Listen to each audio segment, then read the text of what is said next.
कुछ उलमाए किराम गए जेलर के पास, जेलर साहब वो जो जेल के अंदर मौलाना साहब है उनसे मुझे बातें करनी, आपकी इजाजत है? बोले बात कर सकते हो, अंदर जा नहीं सकते हो तुम। कहा ठीक है।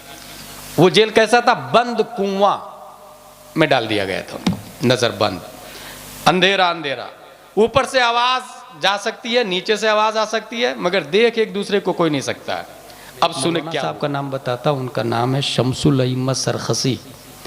उन्होंने हक बात बोली तो बादशाह ने उनको जेल में डाल दिया। इनके लिए जेल जाता है उसे इमाम अहमद बिन हम्बल कहते हैं, जो दीन के लिए जेल जाता है उसे शमसुल अइम्मा सरखसी कहते हैं, जो दीन के लिए जेल जाता है उसे इमाम आजम अबू हनीफा कहते हैं, जो दीन के लिए जेल जाता है उसे मुजाहिद मिल्लत कहते हैं। मुजाहिद मिल्लत 8 बार जेल गए, 8 बार जेल गए। शमसुल अइम्मा सरखसी 12 साल फतवा देने के जुर्म में जेल चले गए थे। मगर जानते हैं दीन की हिफाजत जेल के अंदर जाके भी, चूंकि उलमा को दर्द होता है दीन का, वो अपने घर की फिक्र नहीं करते, वो दीन का दर्द रखते हैं। कुछ उलमाए किराम गए जेलर के पास, जेलर साहब वो जो जेल के अंदर मौलाना साहब है उनसे मुझे बातें करनी, आपकी इजाजत है? बोले बात कर सकते हो, अंदर जा नहीं सकते हो तुम। कहा ठीक है। वो जेल कैसा था? बंद कुआं में डाल दिया गया था उनको, नजर बंद, अंधेरा अंधेरा, ऊपर से आवाज जा सकती है, नीचे से आवाज आ सकती है, मगर देख एक दूसरे को कोई नहीं सकता है। अब सुने क्या हुआ। 12 साल तक कुएं के मेड़ पर बैठकर उलमाए किराम मसला पूछते थे नीचे के मुफ्ती साहब से, जेल के मुफ्ती साहब से।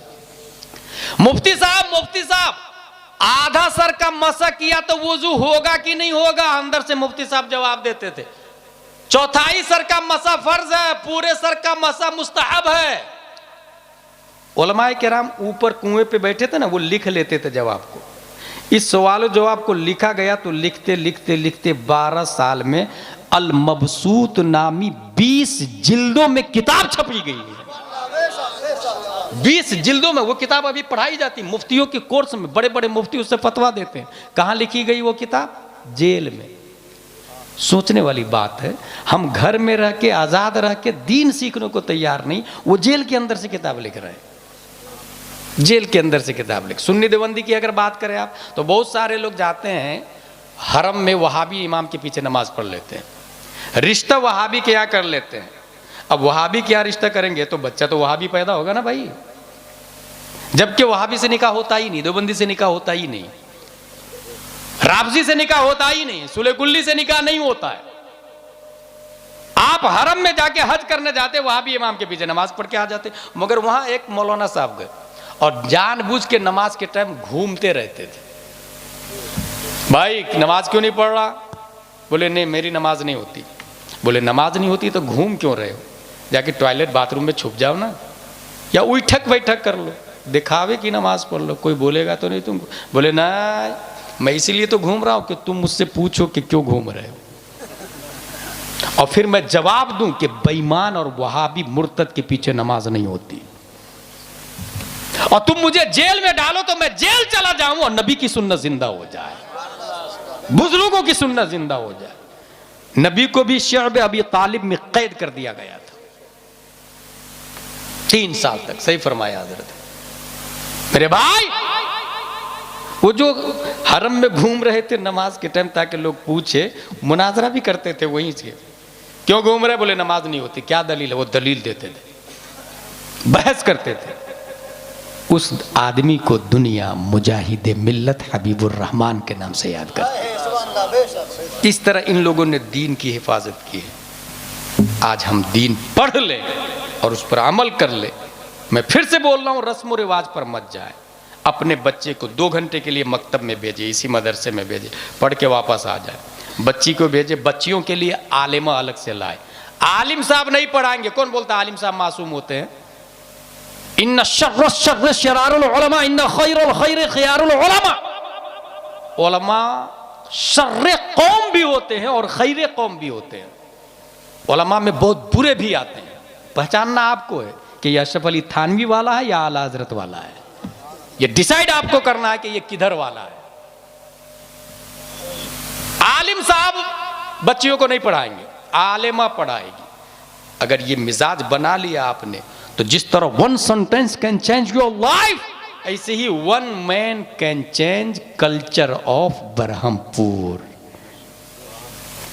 मैं किताब लेकर के कागज कलम लेकर के आया हूं, आप में से किसी के हाथ में कागज कलम नहीं होगा, जबकि इंसान को चाहिए स्टूडेंट लाइफ जिए। उर्दू आलिमन और मुतअल्लिमन, मुतअल्लिम स्टूडेंट बन के जिए, कागज कलम ले ही के चलना चाहिए हमेशा। जहां भी अच्छी बात लगे फौरन नोट कर ले उसको। ये एक स्टूडेंट की सिफत होती है। जामे अजहर में इमाम साहब दर्स कुरान दे रहे थे, दर्स बहुत अच्छा लगा, लोग दूर से आने लगे। वो जाके दूसरे को बोले, फिर दूर से आने लगे। फिर रहने के लिए हॉस्टल बनाया गया, उसी हॉस्टल का नाम जामियातुल अजहर बन गया। इस तरह एक मस्जिद यूनिवर्सिटी में कन्वर्ट हो गई। मुझे दमिश्क की मस्जिद तौबा की एक बात याद आ रही है, उसको भी सुने आप। हर इंसान इस वक्त मोबाइल में लगा हुआ है, टीवी खोले, रिमोट आप चालू करें तो हजारों चैनल है। अपने चैनल कितने हैं कभी सोचा आपने? सुन्नियत की हिफाजत करने वाले, दीन की हिफाजत करने वाले कितने चैनल? पैसे नहीं हमारे पास, करोड़ों रुपया लगता है चैनल खोलने के लिए। और जिस रईस को अल्लाह ने दौलत दी है, इतना बेगैरत और बेहिस है कि उसे दर्द ही नहीं है दीन का। वो एक बिल्डिंग के बाद मालदा में दूसरी बिल्डिंग बनाएगा, तीसरी कलकत्ता में, चौथी मुंबई में खरीदता है। चैनल की फिक्र नहीं होती, दीन की हिफाजत कहां से फिक्र होगी? वो तो खुद ही पढ़ा लिखा नहीं है। दीन का दर्द जिसको होता है वो अपने हिसाब से जहां तक हो सकता काम करता। ऐसे ही नाचीज ने एक चैनल खोला है, और ये मोबाइल का चैनल है, और ये वीडियो चैनल नहीं है, ऑडियो चैनल है, टेक्स्ट चैनल है। रोजाना उस चैनल पर आकर 2 से 3 मिनट में गुफ्तगू करता हूं अकीदे की हिफाजत के लिए या बर्निंग मैटर पर।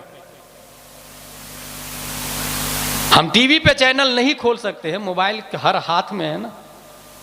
हम अपने दीन अपने मोबाइल के जरिए अपना दीन तो सीख सकते। मोबाइल में गाना सब सुनता है, दीन भी सीख ले 2-3 मिनट के लिए। इसलिए मैं अपने चैनल का नंबर दे रहा हूं आप लोग को, आप लोग नोट करें, मोबाइल निकाले अपना अपना, और उसमें व्हाट्सएप पे मैसेज कीजिए। अच्छा आएगा कहां ये भी बता देता हूं, नहीं तो पता चले ढूंढते ही रह जाए। जब आप चैटिंग करेंगे, ये देखिए व्हाट्सएप है, व्हाट्सएप पे चैटिंग के बाजू में अपडेट आता है, अपडेट पे चैनल चलेगा। व्हाट्सएप पे मेरे नंबर पे आप ये मैसेज कीजिएगा, हजरत मुझे अपने चैनल का लिंक भेजिए। ये जिसका मैसेज आएगा उस पर मैं लिंक भेज दूंगा। नंबर है 900090195330। Listen to me again, 900090195330। कोई फालतू मैसेज नहीं करेगा, कोई परेशान नहीं करेगा। जो मैं भेजूंगा उसको तवज्जो से। कभी कभी आज ही मैंने पूछा भी अपने चैनल पे, वुजू में कितने फराइज है? 3 या 4 या 5 या 6? एक आदमी ने जवाब दिया 6 फराइज है, एक आदमी ने 5 का जवाब दिया, ज्यादातर आदमी ने 4 का जवाब दिया, 2-3 आदमी ने 3 का भी जवाब दिया। सोचे, हमें वुजू के फराइज नहीं याद है, वुजू के फराइज नहीं याद है, क्या कर लेंगे आप? किसको बताऊं, कहां सिखाऊं? मस्जिद में वो जाता नहीं, स्टेज पर मैं बुनियादी बातें करूं या वुजू के फराइज सिखाऊं? वुजू में 4 फराइज है, चेहरा धोना, हाथ धोना, मसा करना, पांव धोना। गुस्ल में 3 फराइज है, कुल्ली करना, नाक साफ करना, पूरे बदन पे पानी बहाना। इस्लाम की बुनियाद 5 चीजों पर है, तौहीद, नमाज, रोजा, ज़कात, हज। ये बुनियादी चीज है। अल्लाह तबारक व तआला हम सबको कुरान शरीफ, हदीस शरीफ, फ़िक़्ह शरीफ पढ़ने, समझने, अमल करने की तौफीक अता फरमाए। बस्तवी साहब है कि चले गए? अल्लाह तबारक व तआला शोराए अहले सुन्नत